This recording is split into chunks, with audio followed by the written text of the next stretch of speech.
প্রিয় দর্শক, আজকে আলোচনা করব ইসলামে অমুসলিমদের অধিকার নিয়ে। ইসলাম প্রতিটি মানুষের অধিকার নিশ্চিত করেছে। আল্লাহ নবী সাল্লাল্লাহু আলাইহি ওয়াসাল্লাম তিনি প্রত্যেকটি মানুষের অধিকারকে পরিপূর্ণরূপে দিয়েছেন।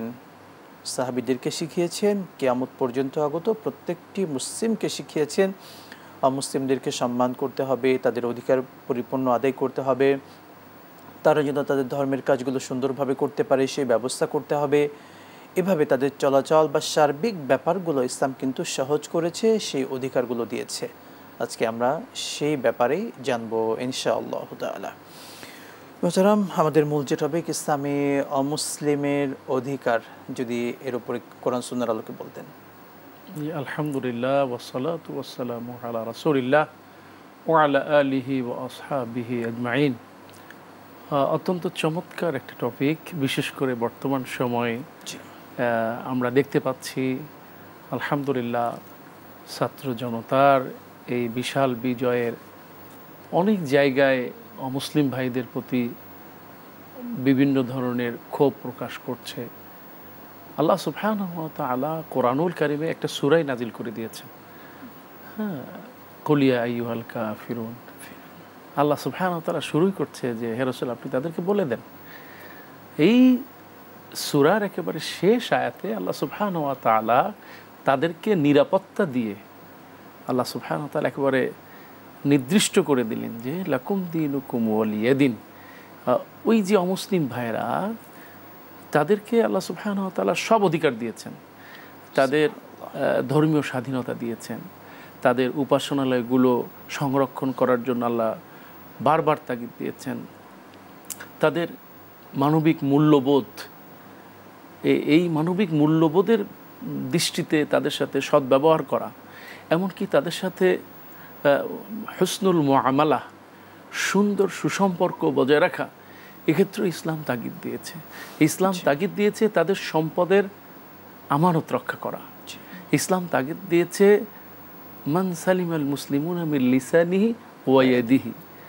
মুসলমান তো সেই হবে যে তার অন্যকে তার মুখ দ্বারা এবং হাত দ্বারা কষ্ট দিবে না।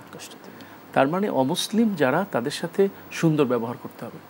আপনি যদি দেখেন রাসূলুল্লাহ সাল্লাল্লাহু আলাইহি ওয়াসাল্লামের মক্কি জীবন কিংবা মাদানী জীবন, আল্লাহ রাসূল সাল্লাল্লাহু আলাইহি ওয়াসাল্লামের জীবনে কোনো একদিন কখনো কোনো অমুসলিমকে আল্লাহ রাসূল গালি দেন নেই। এবং অমুসলিমরা কিন্তু প্রিয় নবীর চরিত্র দেখে, আখলাক দেখে তারা ইসলামের গ্রহণ করেছে। রাসূল সাল্লাল্লাহু কোনো অমুসলিমকে একটা থাপ্পড়ও দেন নাই, এমনকি মুসলিমকেও দেন নাই। আল্লাহ রাসূল সাল্লাল্লাহু আলাইহি ওয়াসাল্লামের এতগুলো স্ত্রী ছিল, তার হাত দিয়ে জীবন, মানে যুদ্ধের ময়দান ছাড়া তিনি কারো প্রতি, কেননা রাসূল তো বলেই দিয়েছেন মান সালিমাল মুসলিমুনা মিন লিসানিহি ওয়া ইয়াদিহি, মুখ এবং হাত দ্বারা অন্যকে হেফাজত করতে হবে। কাজেই আজকে যারা বাংলাদেশে আছেন আমার অমুসলিম ভাইয়েরা, তারা হিন্দু হোক, বৌদ্ধ হোক, খ্রিস্টান হোক, আরও অনেক ধর্মের, পাহাড়ি হোক, গারো হোক, যারাই যে ধর্মে আছে না কেন, এটা মুসলমানদের কাছে আমানত। অবশ্যই একটা আপনি যদি তাকান যে একটা মুরগির যেমন তার অনেকগুলো ডিম দেয় এবং ওগুলো তা দেয় এবং অনেকগুলো বাচ্চা হয়, ঠিক ইসলামটা হলো সেরকম। ইসলামে এখানে অমুসলিমরা থাকবে এবং দূর থেকে যখন কোনো চিল এসে একটা বাচ্চা নিয়ে যাওয়ার জন্য সে অগ্রসর হয়, তখন যেমনি করে মা তার সর্বশক্তি দিয়ে এগিয়ে আসে, ঠিক ইসলামটা হলো তাই। একজন অমুসলিম, মুসলিম দেশ, আমাদের দেশে মেজরিটি মুসলিম, পৃথিবীর মধ্যে দ্বিতীয় বৃহত্তম মুসলিম দেশ, এই দেশে অমুসলিমরা হচ্ছে আমাদের কাছে বেশি নিরাপদ। আলহামদুলিল্লাহ, যুগের পরে যুগ এটা প্রমাণিত হয়ে আসছে। আজকে আপনি যদি দেখেন তাহলে দেখবেন যে হিন্দুদের উপাসনালয়, আমার ভাইদের যে উপাসনালয়গুলো, সেগুলো কিন্তু মুসলিমরা এবং মাদ্রাসার ছাত্ররা, এলাকার মুরব্বীরা, মসজিদের ইমাম সাহেব, খতিব সাহেব, ওনারা সবাই মিলে পাহারা দিচ্ছেন। কেন?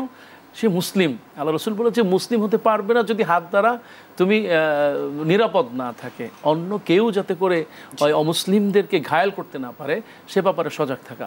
আপনি যদি আরেকটু দেখেন, আল্লাহ রাসূল সাল্লাল্লাহু আলাইহি ওয়াসাল্লামের পাশে ছিল ইহুদি প্রতিবেশী।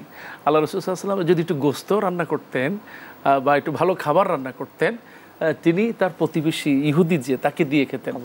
এমনকি আল্লাহ রাসূল বলেছেন তোমার একটু ঝোল বাড়ায় দিও, তরকারিতে একটু ঝোল বাড়ায় দাও, যাতে করে তোমার প্রতিবেশী অমুসলিম হলো কিংবা মুসলিম হলো তারে তুমি তার সেবা করতে পারো।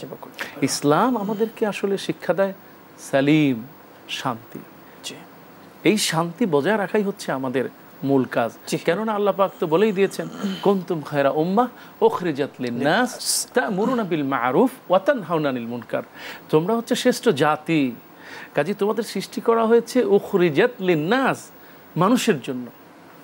আবার আল্লাহ পাক কি বলছেন হুদাল লিন-নাস, এই কোরআন তো মানুষের হেদায়েতের জন্য। মোট কথা মানুষ নিজেকে অন্যের জন্য উজাড় করে দেবে, বিলিয়ে দিবে। এবং মুসলিমরা হলো এটার জ্বলন্ত প্রমাণ। মুসলিমদেরকে আল্লাহ পাক যেহেতু বলেছেন, প্রিয় নবী সাল্লাল্লাহু আলাইহি ওয়াসাল্লাম তার জীবন দিয়ে শিখিয়েছেন, সুতরাং মুসলিমরা জীবন দিয়ে অন্য অমুসলিম ভাই বা যারা আছে প্রত্যেকের সেবা করবে, তাকে নিজের বুকে আগলে রাখবে, এবং সেটি কিন্তু আমরা দেখতে পাচ্ছি। কিন্তু যারা এই যে সম্প্রীতি আমাদের মুসলিম এবং নন মুসলিমদের মধ্যে যে একটা সম্প্রীতি নষ্ট করার জন্য যারা কাজ করছে, যেন এখানে নষ্ট হয়ে যায়, বাহিরের দেশ থেকে তারা এটা নিয়ে কথা বলছে অনেকে, যে এই দেশে হিন্দুরা ক্ষতিগ্রস্ত হচ্ছে, তাদের ব্যাপারে আমি যেটা বলবো সেটা হলো যে যুগে যুগে এরকম থাকবে। যখন কারো স্বার্থ উদ্ধার হবে না, তখন সে বিভিন্ন পর্যায়ে এটাকে তার স্বার্থ হাসিলের জন্য চেষ্টা করবে। আমরা ইতিপূর্বে বাংলাদেশে দেখেছি অনেকেই অনেক ধরনের বক্তব্য দিয়েছে যে অমুকরা আসলে এটা হবে, বোরকা পরা যাবে না, আজান দেওয়া হবে না, মসজিদে মাইক ব্যবহার করতে পারবে না, অনেক ধরনের কথা, কিন্তু বাস্তবে তার চিত্র ভিন্ন।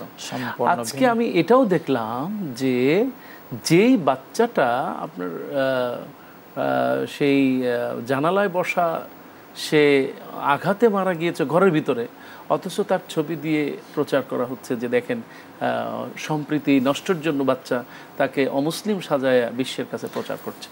আসলে ইসলাম আসলে কিছু স্বার্থান্বেষী মহল এই কাজগুলো করে তাদের স্বার্থের জন্য, তারা তাদের নিজেদের ফায়দা হাসিলের জন্য এটা করছে। আমরা এখান থেকে শুনবো এটা, তাহলে এটা কিন্তু ইসলাম পছন্দ করে এবং শক্ত হাতে এগুলোকে দমন করতে হবে, ইসলাম শিক্ষা দিয়েছে। ইসলাম সেটা